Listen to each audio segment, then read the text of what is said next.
എൻ്റെ പേര് മിയ. ഞാനിപ്പോൾ ഒരു ഷൂട്ടിംഗ് ലൊക്കേഷനിലാണ് നിൽക്കുന്നത്. ഇന്നിപ്പോൾ എൻ്റെ ഒരു പുതിയ മൂവി സ്റ്റാർട്ട് ചെയ്തിരിക്കുകയാണ്. 32-ാം അധ്യായം 23-ാം വാക്യം എന്ന് പറഞ്ഞിട്ട്. കുറച്ച് എപ്പോഴും ഞാൻ ഒരു നമുക്ക് കുറച്ച് ഇമ്പോർട്ടൻസ് ഉള്ള, നമുക്ക് കുറച്ച് പെർഫോമൻസിന് സ്പേസ് ഉള്ളൊരു മൂവീസാണ് ഞാൻ എപ്പോഴും സെലക്ട് ചെയ്യാറുള്ളത്. അതുപോലെ തന്നെ ഉള്ളൊരു എനിക്ക് വളരെ ഇഷ്ടപ്പെട്ട എൻ്റെ ക്യാരക്ടർ വൈസ് ആണെങ്കിലും സ്ക്രിപ്റ്റ് വൈസ് ആണെങ്കിലും എനിക്ക് വളരെ ഇഷ്ടം തോന്നിയ ഒരു മൂവിയാണ് ഇത്. നന്നായിട്ട് വരുമെന്ന് ഞാൻ പ്രതീക്ഷിക്കുന്നു. പുതിയ 2 ഡയറക്ടേഴ്സാണ് ഇത് ചെയ്യുന്നത്, അർജുനും ഗോവനും. അപ്പോൾ നല്ലൊരു ഫീൽ ഗുഡ്, നല്ലൊരു അറ്റംപ്റ്റ് ആയിരിക്കും ഈ മൂവി. ഇനിയിപ്പോൾ ഞാൻ നെക്സ്റ്റ് ചെയ്യാൻ പോകുന്നത് ഒരു മലയാളം തന്നെയാണ്, സച്ചിയേട്ടൻ്റെ സിനിമയാണ്. അതിൽ പൃഥ്വിരാജാണുള്ളത്.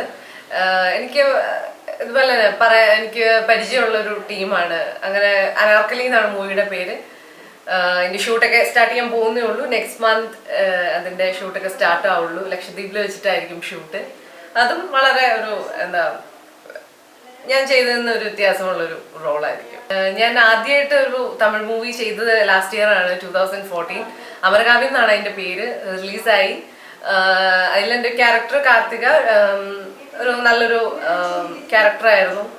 ഞാൻ ചെയ്തിട്ടില്ലാത്തൊരു ഏജ് ഗ്രൂപ്പിലെ ഒരു ക്യാരക്ടറായിരുന്നു. ഒരു +2 പഠിക്കുന്ന ഒരു പെൺകുട്ടിയായിട്ടായിരുന്നു. +2 പഠിക്കുന്നതും പിന്നെ ഡിഗ്രി ഫസ്റ്റ് ഇയർ ചെയ്യുന്നതുമായ അങ്ങനെ ഒരു ഏജ് ഗ്രൂപ്പിൽ ഞാൻ ചെയ്തിട്ടില്ലാത്ത പോലെ ഒരു ക്യാരക്ടറായിരുന്നു. എൻ്റെ ഏജുമായിട്ട് കുറച്ചും കൂടെ റിലേറ്റ് ചെയ്ത് നിൽക്കുന്ന ഒരു ക്യാരക്ടർ കൂടിയായിരുന്നു അത്. എന്തുകൊണ്ട് വളരെ നല്ലൊരു എക്സ്പീരിയൻസ് ആയിരുന്നു. ഫസ്റ്റ് തമിഴ് മൂവി, അതിൻ്റെ ഒരു എക്സൈറ്റ്മെന്റ് ഉണ്ടായിരുന്നു. പിന്നെ പുതിയ ക്രൂ, എനിക്ക് അറിയില്ലാത്ത ആളുകൾ, ടെക്നീഷ്യൻസ് എല്ലാവരും. പക്ഷെ തമിഴ് എനിക്ക് വളരെ കംഫർട്ടബിൾ ആയിരുന്നു. വളരെ നല്ല എക്സ്പീരിയൻസ് തന്നെയായിരുന്നു ഫസ്റ്റ് മൂവിയിൽ നിന്ന് തന്നെ കിട്ടിയത്. അതിനുശേഷം അമരാവതിന് ശേഷം ഞാൻ ഒരു തമിഴ് മൂവി കൂടി ചെയ്തു, ഇന്റർനേറ്റർ നാളെ എന്ന് പറഞ്ഞിട്ട്. അത് ഒരു ഏപ്രിൽ ആ ഒരു സമയത്തായിരിക്കും അതിൻ്റെ റിലീസ് ഉണ്ടാവുക. Hi India glitz viewers, this is your GP. 32-ാം അധ്യായം 23-ാം വാക്യം ഒരു സസ്പെൻസ് കഥ കേട്ടപ്പോൾ തന്നെ വളരെ രസകരമായി തോന്നി. കുറച്ചൊരു അൺയൂഷ്വൽ ആയിട്ടുള്ള ട്രാവലാണ്. ഞാനധികം കേൾക്കാത്ത ഒരു സ്വഭാവമുള്ള കഥയാണ്. ഞാനിതിനകത്ത് ഫ്രെഡി എന്ന ക്യാരക്ടറാണ് ചെയ്യുന്നത്.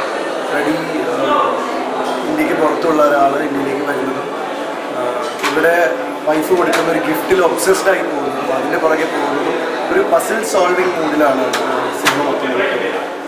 ഞാൻ കുറച്ചു കാലമായിട്ട് സിനിമയിൽ നിന്ന് വിട്ട് നിൽക്കുകയായിരുന്നു. ഇപ്പോൾ ഈ അടുത്ത കാലത്ത് ഒരു ടെലിവിഷൻ ഹോസ്റ്റ് എന്നുള്ള രീതിയിൽ ഒരുപാട് പോപ്പുലാരിറ്റി വന്നതിന് ശേഷം ജനങ്ങൾ കുറച്ചുകൂടെ ആക്സെപ്റ്റ് ചെയ്ത് തുടങ്ങി.